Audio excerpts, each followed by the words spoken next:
MST-CET 2020ला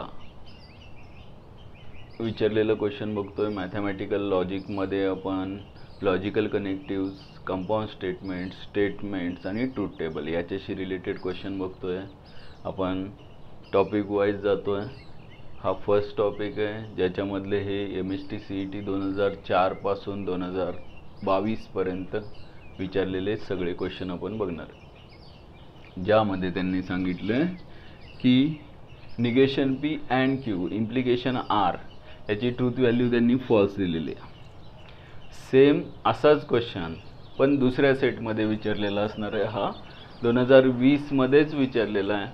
P implies negation P और Q याची पण ट्रूथ व्हॅल्यू फॉल्स दिलेली आहे. सेम क्वेश्चन आहे, त्यामुळे मी एका ठिकाणी घेतोय. तुमच्या लक्षात येईल की पॅटर्न कशा पद्धतीनं सेम आहे आणि एकच लॉजिक दोन्हीकडे वापरायचं आहे. आपल्याला माहित आहे हे स्टेटमेंट फॉल्स आहे, तर मेन कनेक्टिव्ह याच्यामधला कोणता, तर अँड मेन कनेक्टिव्ह आहे. इथे स्टेटमेंट घेतो मी, negation P and Q implies R असं स्टेटमेंट आहे. आणि मग हे त्यांनी स्टेटमेंट काय दिलेलं आहे, फॉल्स दिलेलं आहे. आपल्याला इम्प्लिकेशनचा एक रिझल्ट माहीत पाहिजे, ज्या ठिकाणी फॉल्स कुठे येतं, ज्यावेळेस पहिलं स्टेटमेंट ट्रू असेल आणि दुसरं स्टेटमेंट फॉल्स असेल तरच रिझल्ट काय येतो, फॉल्स येतो. याचा अर्थ असा, जर या स्टेटमेंट पॅटर्नची ट्रूथ व्हॅल्यू फॉल्स दिलेली आहे म्हणजे हे स्टेटमेंट ट्रू असणार आहे, इम्प्लाइज आर स्टेटमेंट फॉल्स असणार आहे, म्हणून रिझल्ट आपल्याला फॉल्स मिळतो आहे. याच्यावरून कन्क्लुजन हे की याची ट्रूथ व्हॅल्यू T असेल आणि आरची ट्रूथ व्हॅल्यू काय असणार आहे, F असणार आहे. थोडक्यात आपल्याला P, Q, R या तिन्हीपैकी आरची ट्रूथ व्हॅल्यू समजली. आरची ट्रूथ व्हॅल्यू F असेल, इथे लिहायला हरकत नाही. आरची ट्रूथ व्हॅल्यू काय असेल, तर फॉल्स असेल. हा एक रिझल्ट मिळाला. आता याच्याकडे बघूया, निगेशन P अँड Q. आपण इथे घेऊया निगेशन P अँड Q. हा रिझल्ट काय असला तरच हा ट्रू आणि हा फॉल्स असेल तरच रिझल्ट फॉल्स मिळतोय, म्हणजे हा ट्रूच असला पाहिजे. मग अँडचा रिझल्ट ट्रू कधी येतो, ज्यावेळेस आपल्याला ट्रूथ टेबल बघितलेले आहेत प्रत्येक कनेक्टिव्हचे. अँडचा रिझल्ट ट्रू कधी येतो, ज्यावेळेस दोन्ही सुद्धा ट्रू असतील, म्हणजेच T and T is equal to true येतं. हे आपल्याला माहित आहे. याचा अर्थ असा की निगेशन P ट्रू असला पाहिजे आणि Q काय असला पाहिजे, ट्रू असला पाहिजे. निगेशन P सुद्धा ट्रू असला पाहिजे आणि Q ची ट्रूथ व्हॅल्यू काय असली पाहिजे, ट्रू असली पाहिजे, म्हणजेच आपल्याला Q ची ट्रूथ व्हॅल्यू मिळाली. आता निगेशन P ट्रू असेल याचा अर्थ असा की P ची ट्रूथ व्हॅल्यू, दोन्हीचं निगेशन घेतल्यानंतर निगेशन P चं निगेशन P येतो आणि ट्रूचं निगेशन Tचं निगेशन येतं फॉल्स, म्हणजे P ची ट्रूथ व्हॅल्यू काय असणार आहे, फॉल्स असणार आहे. P फॉल्स मिळाला, Q ट्रू आणि R false. False, true, false respectively. याचा अर्थ पहिली ट्रूथ व्हॅल्यू P ची, Q ची आणि नंतरची R ची.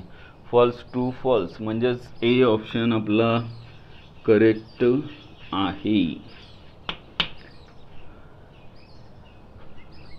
सेम क्वेश्चन आहे जो 2020च्या दुसऱ्या सेटमध्ये विचारलेला क्वेश्चन आहे, ज्याच्यामध्ये त्यांनी याची ट्रूथ व्हॅल्यू काय सांगितलेली आहे, फॉल्स सांगितलेली आहे. आपण इथे बघूया, P इम्प्लाइज निगेशन P और Q. याचा रिझल्ट त्यांनी जर फॉल्स दिलेला आहे तर फॉल्सचा एकच रिझल्ट आपल्याला माहिती आहे. फॉल्स रिझल्ट इम्प्लिकेशनचा कधी येतो, ज्यावेळेस पहिला स्टेटमेंट ट्रू असेल आणि इम्प्लाइजच्या नंतरचा म्हणजे ॲरोच्या नंतरचं, कनेक्टिव्हच्या नंतरचं स्टेटमेंट, सेकंड स्टेटमेंट फॉल्स असेल, त्यावेळेस रिझल्ट फॉल्स येतो. बाकी सगळ्या केसमध्ये फायनल रिझल्ट काय येतो, ट्रू येतो. हे इम्प्लिकेशनचं आपल्याला माहिती आहे. म्हणजे जर यांचं इम्प्लिकेशन जर फॉल्स येत असेल तर हे स्टेटमेंट ट्रू पाहिजे आणि हे सगळं स्टेटमेंट फॉल्स असेल तरच रिझल्ट काय मिळणार आहे, फॉल्स मिळणार आहे. आणि मग याच्यावरून कन्क्लुजन काय, तर P ची ट्रूथ व्हॅल्यू आपल्याला काय मिळणार आहे, तर T असणार आहे आणि निगेशन ऑफ P और Q ह्या स्टेटमेंटची ट्रूथ व्हॅल्यू काय असेल, तर F असेल. याचा अर्थ आपल्याला आता P ची ट्रूथ व्हॅल्यू कळाली. त्यानंतर निगेशन पी ऑर क्यू. ऑरचा कोणता रिझल्ट माहिती आहे आपल्याला? ऑरचा एकच रिझल्ट आपल्याला लक्षात ठेवण्यासारखा आहे. दोन्ही एफ असेल तर एफ येतं, बाकी सगळ्या केसमध्ये ट्रू येतो रिझल्ट. डिसजंक्शनचा रिझल्ट दोन्ही एफ असेल तरच एफ येतो, नाहीतर बाकी केसमध्ये ट्रू येतो. हा रिझल्ट फॉल्स दिलेला आहे, याचा अर्थ दोन्ही सुद्धा काय असणार आहेत? फॉल्स असणार आहेत. तरच रिझल्ट काय मिळणार आहे? फॉल्स मिळणार आहे. कन्क्लुजन आहे की क्यूची ट्रूथ व्हॅल्यू एफ असणार आहे आणि निगेशन पी ची ट्रूथ व्हॅल्यू काय मिळणार आहे? फॉल्स मिळणार आहे. निगेशन पी फॉल्स असेल तर पी काय असेल?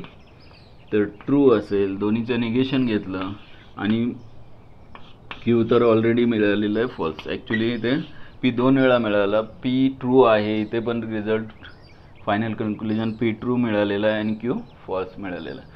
म्हणजेच पी ट्रू आणि क्यू फॉल्स, म्हणजेच आन्सर टी एफ, म्हणजेच डी आन्सर बरोबर आहे.